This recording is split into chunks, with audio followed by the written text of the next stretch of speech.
So, I majored in linguistics and I taught English as well, so people assume that I'm a perfectionist when it comes to language, but I'm not at all.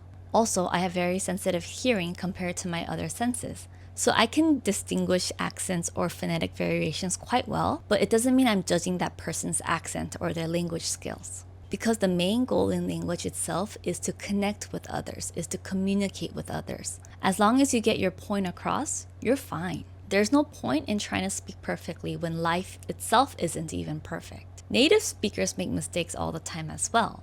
Even for me, making this video, you see the perfect edited version, but I made a lot of mistakes while recording this video as well. So I really want to say, it's not worth stressing over really small, minor grammatical mistakes, as long as the other person understood you.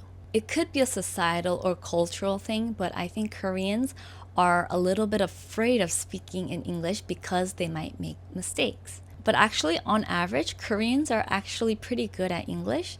It's just that the fear of making mistakes is kind of pulling people back. So for example, when I was in France, I told everybody that I was Korean, not Korean American, because they're looking at my outer appearance, so they're curious about my ethnicity, not really my nationality. And so they would ask, "So, where are you from? Your English is so good."